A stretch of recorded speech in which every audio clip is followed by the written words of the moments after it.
या यूट्यूब चॅनलमध्ये आपलं सहर्ष स्वागत आहे। आज आपण साखळोली या गावातील शिवाजीनगर येथील प्रगतशील शेतकरी श्री सचिन आयनकर यांच्या शेताला भेट देणार आहोत। तर त्यांच्या शेतातील जी विविध पिके आहेत त्यांची आपण आज माहिती घेणार आहोत। तर चला पाहूया त्यांची शेती। नमस्कार मित्रांनो, शेतकरी मित्र, आपण ज्या आता या कलिंगडाच्या प्लॉटमध्ये आलो आहे। हा कलिंगडाचा प्लॉट आगस्ता या जातीचा आहे। आम्ही साधारणतः नोव्हेंबरची 25 तारखेच्या दरम्यान याची लागवड केलेली आहे। तर आतापर्यंत याच्यावरती फवारणी, काही किडी वगैरे हे असतात, खतं वगैरे हे सर्व टाकलेलं आहे त्याला। तर त्या पद्धतीचे व्यवस्थित आता फळला धरणं चालू आहे।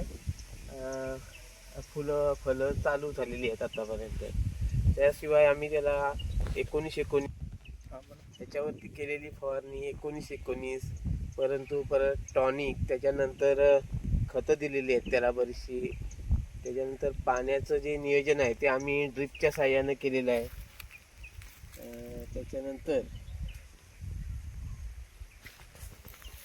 त्याच्यानंतर ह्याला खतं जमिनीतून काही लिक्विड खतं दिलेली आहेत 22-4। आता जी ही फळधारणा ही काही फळं ह्या साईजची आहेत, तर ह्यांची काळजी घ्यायची म्हणजे त्याच्यावरती जरा फळाची साईज मोठी झाली की गवत वगैरे वर टाकावं लागतं।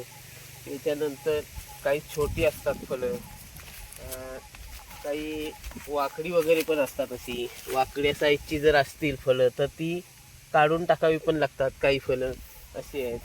त्याच्यानंतर त्याची निगा राखते वेळी काही फळं सेम नसतात, काही अशी छोटी असतात एकदम, तर ती अशी एकदम छोटा असला तर ते काढून पण टाकावी लागतात अशी फळं, असं पण असतं। त्याच्यानंतर फळमाशीसाठी त्याला फळमाशी सापळे वगैरे लावावे लागतात, ते सुद्धा लावलेले आहेत आमच्या काही ठिकाणी। अशा पद्धतीनं ते आम्ही त्याची काळजी घेतो। कसं हा जो आपला प्लॉट होता तो कलिंगडाचा होता। तर कलिंगडामध्ये आपण एक आंतरपीक म्हणून मका घेतलेला आहे, समजलं? हे बघा, हे मका आहे। आता ही मक्याची कणसं पण चांगली लागलेली आहेत। आणि मका हा ओझल ह्या जातीचा आहे, लक्षात आलं? असं आहे। तर हे बघा, ही मक्याची कणसं व्यवस्थित आणि लागलेली आहेत। आंतरपीक म्हणून आपण हा घेतलेला आहे मक्याचा असा। तर हे ह्याची जी पाण्याचा जो नियोजन आहे ते नियोजन आपण दिवसातून साधारणतः ड्रीपमधून पाणी दिल्यानंतर हे साधारणतः 1-1.5 तास आम्ही पाणी देतो ह्याला दिवसातून, असं आहे। तेवढा बस होतो, म्हणजे आंतरपीक असल्यामुळं काय व्यवस्थित आहे ते। हे जे मक्याचं पीक आहे हे पिकाला पण एकदम योग्य आहे आणि हा रोगाला खूप कमी बली पडणारा असा मक्याचा पीक आहे। तर व्यवस्थित आहे म्हणजे एकदम, आणि कणसं पॉवरफुल चांगली लागलेली आहेत, असं आहे। आणि त्याशिवाय चवीला पण हा चांगला आहे एकदम, असं आहे। आता आपण आलेलो आहोत तर एक नवीन पीक, म्हणजे आपल्याकडं कोकणात नवीनच हे आपल्या इथलं पीक नाही, हे घाटावरती होणारं पीक आहे। तर आपल्याकडं नवीन म्हणून एक गव्हाचं पीक म्हणून कसं घ्यायचं आणि कसं घेतलंय हे मी सांगतो। की ह्याला हे जास्त रब्बी हंगामाचं पीक आहे, हे शक्यतो कमी पाण्यावरती होणारं, परंतु आम्ही त्याला पाण्याला ड्रिपच्या साहाय्याने मी पाणी दिलेलं आहे।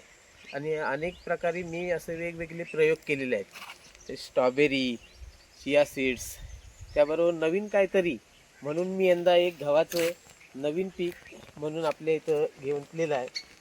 तसं व्यवस्थित आतापर्यंत व्यवस्थित आहे आणि व्यवस्थित झालं आहे, हे बघा।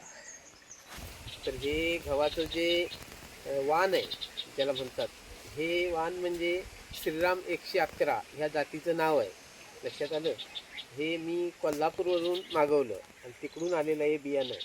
त्याच्यानंतर आता हे कोकणामध्ये आपल्या इथं गहू कोणी करत नाही आणि कोणी आतापर्यंत केलेलं नाही, लक्षात आलं? तर हे मी नवीन पीक म्हणून काहीतरी करावं म्हणून हे मी केलेलं आहे। अगदी व्यवस्थितपणे ते झालेलं आहे, असं आहे। तर त्याची वाढबीड सर्व व्यवस्थित आहे आतापर्यंत। आणि तर आतापर्यंत मी नवीन प्रयोग जे केलेले आहेत त्याच्यामध्ये स्ट्रॉबेरी, एक अमेरिकेचं पीक म्हणून जे चिया सीड्स हे केलं होतं। आता स्ट्रॉबेरी हे काय आपल्या इथलं पीक नाही, ते महाबळेश्वरचं आहे, लक्षात आलं? तर ते सुद्धा मी घेतलेलं आहे. त्याबरोबर आता हे गव्हाचं सुद्धा पीक घेतलं आहे. परत असं नवीन म्हणजे या पिढीला माझा असा संदेश आहे की बाबा शेतीकडे वळावं, शेतीत नवीन नवीन काहीतरी करून बघा, त्याचा अनुभव घ्या आणि मुंबई पुन्हा इकडे तिकडे दगदगीच्या जीवनामध्ये राहण्यापेक्षा जरा शेतीकडे वळलात आणि जर व्यवस्थित शेती आपण चांगल्या ह्याच्यानं केली तर शेतीमध्ये फायदा आहे, हे नवीन पिढीला माझं संदेश आहे. बस. शेतीबद्दल जर काही माहिती हवी असेल माझ्याकडून कुणाला तर त्यांनी माझ्याजवळ संपर्क साधा, मी त्या पद्धतीनं माहिती देईन. हां, धन्यवाद. हे कमेंट करून नक्की सांगा. असेच नवनवीन व्हिडिओ पाहण्यासाठी चॅनलला लाईक करा, शेअर करा आणि चॅनलला सबस्क्राईब करा. धन्यवाद.